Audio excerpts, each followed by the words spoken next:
বন্ধুরা, আজ আবার আমি আপনাদের মধ্যে এসে পড়েছি নতুন একটি রেসিপি নিয়ে। সেই রেসিপিটি হলো সরষে বাটা দিয়ে কয়েক ধরনের সবজি মিশিয়ে রান্না করব। তো আপনারা দেখতে থাকুন, আমি স্টার্ট করে দিচ্ছি। এই যে সবজিগুলো দেখছেন রাখা বাটিতে, এটা আমি বয়েল করে নিয়েছি। এই সবজিটাও দেব, সঙ্গে আরেকটা সবজি আমি কেটে রেখেছি। এই সবজিটা কেটে রেখেছি, এখানে মিশালি আছে অনেক রকমের সবজি। এটা আমি বয়েল করিনি, এটাও ওই বয়েল করা সবজির সঙ্গে মিশিয়ে আমি রেসিপিটা করব। তাহলে আপনারা দেখতে থাকুন। গরম হয়ে গেছে, এই দেখুন তেল দিয়ে দিচ্ছি। আমি সাদা তেল দিয়ে করব, চাইলে আপনারা লাল তেলও দিতে পারেন। দেখুন দেখুন একটু ফোড়ন দিয়ে দিচ্ছি। আমি কালো জিরে ফোড়ন দিচ্ছি, চাইলে আপনারা পাঁচ ফোড়নও দিতে পারেন। আমি কিন্তু কালো জিরে দিয়ে নিলাম। এই যে আমি এখন সবজিগুলো দিয়ে দিচ্ছি।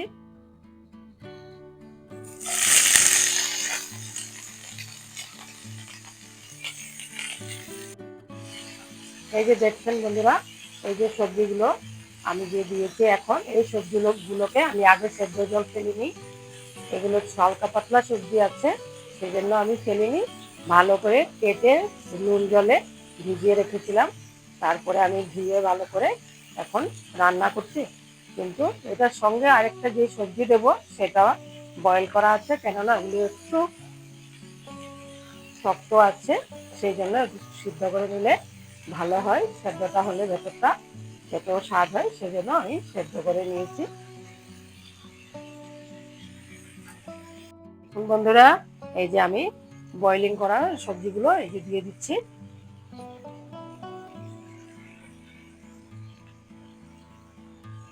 এই দেখেছেন তো, এইগুলো এই দেখুন সেদ্ধ করে নিয়েছি, এই যে সফট হয়ে গেছে। সেই জন্য আগে সেদ্ধ করে নেওয়াটা ভালো, চাইলে আপনারাও নিতে পারেন।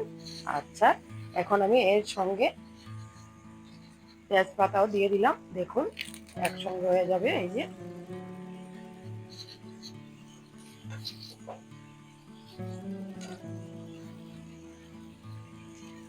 এখন আমি কিছু সময়ের জন্য ঢেকে রাখবো। এখন আমি ঢেকে রাখছি কিছু সময়ের জন্য। বন্ধুরা, এই যে আমি ঢাকাটা উঠিয়ে দিলাম। এখন একটু নাড়িয়ে চাড়িয়ে দেখুন সফট হয়ে এসছে। জলটা যা, এই দেখুন জল বেরিয়ে এসছে ভিতর থেকে। এই যে এই যে জল,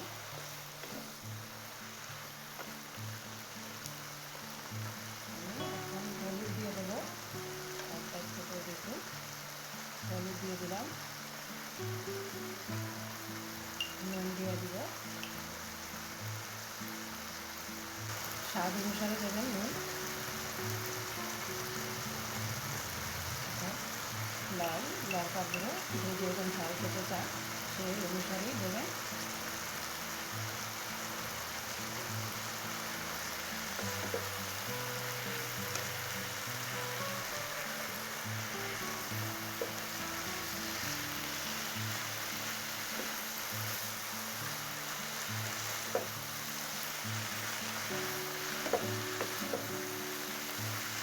হ্যাঁ, এই যে এখানে দু ধরনের সর্ষে দিয়েছি, লাল সর্ষে আর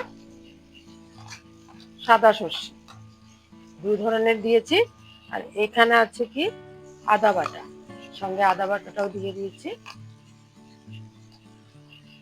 এখন আমি নাড়িয়ে দিব। দেখুন চাইলে এক ধরনেরই দিতে পারেন সর্ষে, এক ধরনের দিতে পারেন, আমি দুই ধরনের দিয়েছি। এইভাবে দিয়ে করে নাড়িয়ে দেবেন। কম আঁচ দেবেন, আঁচটা বেশি দেবেন না, জল বেরিয়ে গেছে আর বেরোবে না। এখন ঢেকে রাখুন কম আঁচে।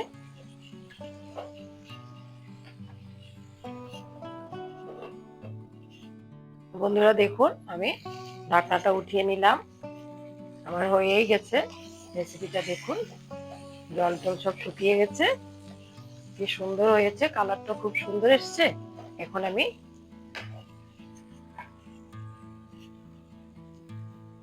গ্যাসটা অফ করে দিলাম, একটু সর্ষের তেল দিয়ে দেবো। এই দেখুন, এটা কাঁচা তেল দিয়েছি আমি উপরে 2 চামচ সর্ষের তেল উপরে দিয়ে এখন আমি ঢেকে রাখবো কিছু সময়, তারপরে আমি পরিবেশন করব। তো নাড়িয়ে দিতে হবে এইভাবে। এই যে এখন আমি পরিবেশন করব। দেখুন বন্ধুরা, সরষে বাটা দিয়ে কয়েক ধরনের সবজি মিশিয়ে আমি একটা রেসিপি করলাম। হয়ে গেল আমার রেসিপিটা। আপনারা দেখলেন আমার সরষে বাটা দিয়ে কয়েক ধরনের সবজি দিয়ে রেসিপিটা। আপনাদের যদি ভালো লেগে থাকে তাহলে আপনারাও বাড়িতে এইভাবে করবেন। আর আমার চ্যানেলটাকে সাবস্ক্রাইব করবেন, কমেন্ট করবেন, শেয়ার করবেন, বেশির চেয়ে বেশি আমার সঙ্গে থাকবেন। নমস্কার, ভালো থাকুন, সুস্থ থাকুন।